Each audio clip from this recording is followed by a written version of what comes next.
হবিগঞ্জ সাহেব সোনারগাঁর মাধবপুর আসনের সকল শ্রেণী পেশার মানুষ যারা আছেন সকলের প্রতি আমার সালাম, আসসালামু আলাইকুম। আসন্ন ত্রয়োদশ জাতীয় সংসদ নির্বাচন আমাদের সামনে আর মাত্র কয়েকদিন বাকি আছে। আমরা বিশ্বাস করি দেশনেত্রী বেগম খালেদা জিয়া মৃত্যুর আগ মুহূর্তে সৈয়দ মোহাম্মদ ফয়সাল সাহেবের হাতে দানের শীষ প্রতীক তুলে দিয়েছেন। সৈয়দ মোহাম্মদ ফয়সাল সাহেবের মাধ্যমে তারেক রহমানের মাধ্যমে সোনারঘাট মাধবপুরের যত অসম্পূর্ণ কাজ আছে আমরা বিশ্বাস করি সৈয়দ মোহাম্মদ ফয়সাল সাহেবের মাধ্যমে তা আমরা আদায় করে নিতে পারবো।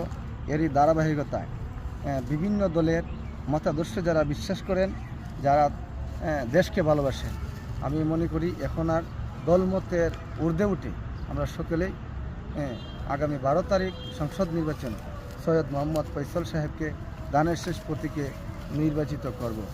প্রিয় দেশবাসী, এখানে অনেকে অনেক দলের মতাদর্শে বিশ্বাস করেন, সেটা আপনাদের ব্যক্তিগত ব্যাপার, কিন্তু আমি মনে করি এই বছর সৈয়দ মোহাম্মদ ফয়সাল সাহেব জীবনের অন্তিম মুহূর্তে এসে পৌঁছে গেছেন। ওনার জীবনে একটাই লক্ষ্য ছিল যে এদেশের জাতীয় সংসদে নির্বাচিত হয়ে সংসদ সদস্য হয়ে সোনারঘাট মাধবপুরের উন্নয়নের হাল ধরবেন। উনি প্রায় অন্তিম মুহূর্তে ওনার শেষ বয়সে সকলের প্রতি উদারতা আহ্বান, যে মতাদর্শে থাকেন, যে আদর্শে বিশ্বাস করেন, সকল মতাদর্শে ঊর্ধ্বে উঠে এই বছর আমরা সৈয়দ মোহাম্মদ ফয়সাল সাহেবকে দানের শীষ প্রতীকে বিজয়ী করব ইনশাআল্লাহ। 12 তারিখ সারাদিন ফয়সাল সাহেবকে দানের শীষে ভোট দিন।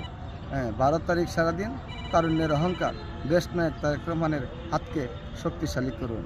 ইনশাআল্লাহ বিজয় আমাদের সুনিশ্চিত। দানের শীষ।